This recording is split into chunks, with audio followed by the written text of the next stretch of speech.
Bonjour à tous, nous aimerions vous présenter aujourd'hui un ouvrage de Gustave Isely, Ainsi sont nés nos cantiques, ouvrage à acheter soit à la Maison de la Bible, soit à CLC Librairie Chrétienne, soit dans les librairies Certitude.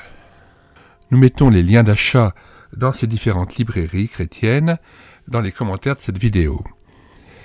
Ainsi sont nés nos cantiques, contribution à l'hymnologie évangélique, histoire vécue, association Reconnaissance, 128 pages, édité je crois en 2003.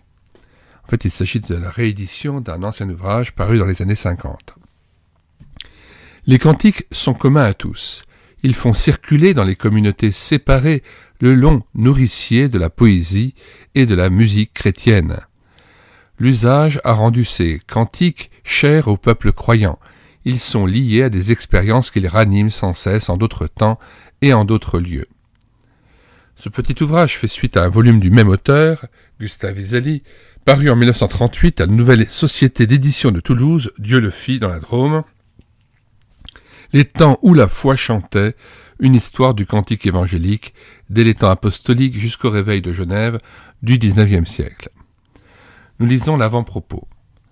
Un cantique est né le jour où la foi a su harmonieusement unir deux arts, deux langages, la poésie et la musique. La poésie, d'essence plus pure que la prose, élève plus haut qu'elle notre pensée religieuse. Le cœur et le sentiment l'entendent mieux. Quand elle est un langage sans mots, à elle seule, la musique fait vibrer les cordes les plus sensibles de notre être. Mais dans le cantique, elle ne fait que porter les mots sur ses ailes. D'après l'Écriture, c'est par les chants que les anges louent Dieu. Est-ce donc qu'ils sont contraints d'ajouter la musique aux paroles pour exprimer les choses indicibles ? Nous aimons à penser qu'avant d'être entonnés par des centaines de voix, chacun de nos cantiques est monté tout d'abord, un jour, silencieusement, du cœur de son auteur vers Dieu. L'histoire des textes poétiques touche de si près à l'histoire de leurs auteurs qu'il faut placer nos chants dans le cadre de leur naissance pour mieux sentir toute la beauté et la force de leur appel.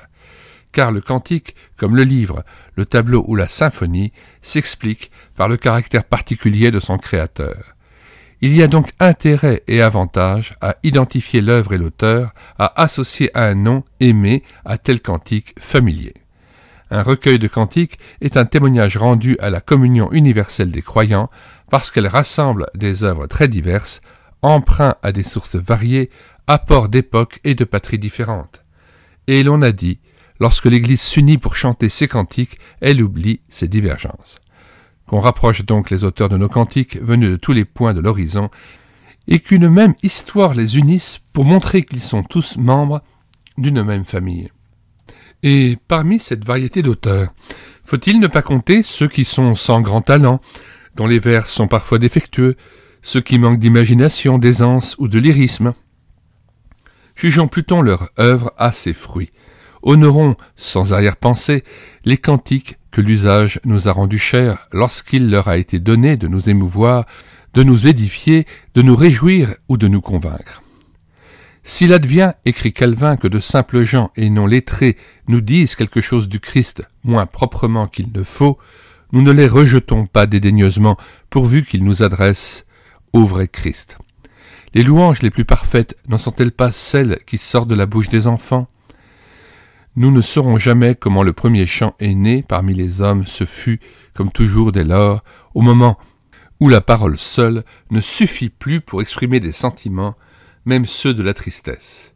Dieu me fit passer par le chemin de la douleur, et je dus me mettre à chanter, s'écrie un personnage d'Ibsen. C'est sur la terre étrangère que le psalmiste demande comment il doit chanter, et on l'entend dire « Tes décrets me suggèrent des cantiques dans le lieu de mon exil » psaume 119, verset 54. L'héroïque génie que fut Louis de Beethoven dut connaître l'amertume des épreuves, la pauvreté, les déceptions, la maladie, l'affreux silence d'une surdité totale. La mort d'une enfant aimée, celle de sa femme, la persécution, l'exil ont inspiré à Paul Gerhardt ses plus beaux chants. César Malan n'a rien chanté de plus émouvant qu'à la mort de sa chère petite-fille ou lorsqu'il perdit un ami intime. Vinet, tourmenté par la souffrance, plein d'inquiétude pour la santé de son malheureux fils, écrivit au premier anniversaire de la mort de sa fille unique l'inoubliable « Pourquoi reprendre, ô Père tendre, les biens dont tu m'as couronné ?» Madame Adams, mourant à 43 ans, chanta son immortel « Mon Dieu, plus près de toi ». Mais n'anticipons pas, nous nous proposons de parcourir quelques pages de l'histoire de nos cantiques, de ceux que nous chantons, pour remplir notre vie de joie, de force, de consolation, d'espérance, et pour proclamer l'Évangile, qui en est toujours la source abondante.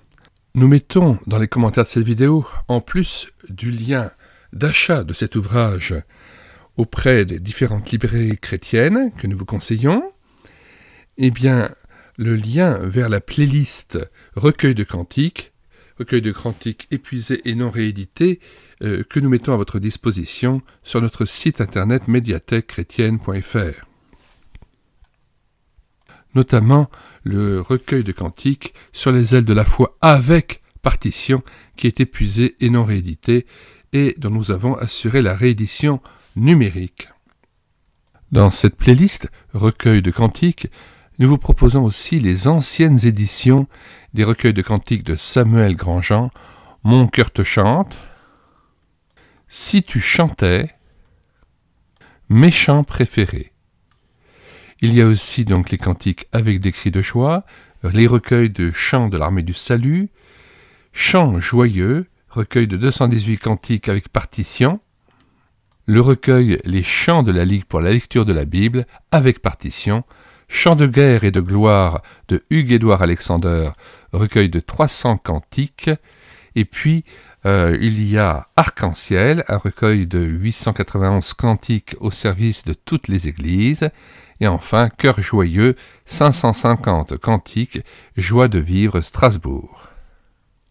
Nous y ajoutons Le temps de vivre de Daniel Dossmann, avec partitions et paroles. Je rappelle que nous avons mis en parole l'ensemble des cantiques de Daniel Dossmann, Daniel et Françoise Dossmann, du groupe Eman. Nous vous conseillons aussi l'ouvrage de Matt Redman, Adoration et louange dans l'Église. Nous plaçons aussi cet ouvrage que nous avons présenté, Ainsi sont nés nos cantiques de Gustave Isely, dans la playlist Livres chrétiens à acheter. Nous en sommes à plus de 40 ouvrages présentés en collaboration avec les librairies chrétiennes, médiathèquechrétienne.fr, faisant aussi la promotion d'ouvrages encore en vente dans les librairies chrétiennes. Avant de nous quitter, nous vous invitons à vous rendre sur le site internet médiathèquechrétienne.fr, site consacré à la réédition numérique des ouvrages chrétiens épuisés et non réédités. Nous en sommes à 1300 ouvrages, mis à votre disposition en téléchargement gratuit. Comment faire pour se rendre sur médiathèquechrétienne.fr? Vous écrivez médiathèquechrétienne.fr d'un seul tenant et sans accent sur la barre de recherche Google. Une fois arrivé sur le site, vous cliquez sur Livres à télécharger, puis vous faites une recherche par ordre alphabétique d'auteur. Par exemple, pour André Adoul, vous cliquez sur A, et là vous choisissez l'ouvrage que vous souhaitez obtenir. Par exemple, Sa présence. Et vous cliquez sur Lire, écouter, télécharger. Et tout à fait en bas de page, vous avez les deux onglets Télécharger en Word ou en PDF. Enfin, nous vous conseillons de vous rendre sur les playlists, les 235 playlists de cette chaîne YouTube Elle écoutait sa parole, afin de pouvoir profiter des différents cantiques que nous avons mis en parole. Nous en sommes à plus de 1000 cantiques. Les BD tournesol filmés avec caméra de document, les audiobooks que nous avons pris en charge, nous en sommes à une trentaine d'audiobooks, et les ouvrages présentés répartis en différents thèmes. Si vous voulez connaître les différentes vidéos que nous faisons paraître tous les jours, abonnez-vous à cette chaîne YouTube Elle écoutait sa parole. Que le Seigneur nous bénisse dans une recherche toujours renouvelée de sa face, qu'il nous réjouisse en sa présence et nous fortifie dans l'attente de son retour. Nous vous disons au revoir et à bientôt.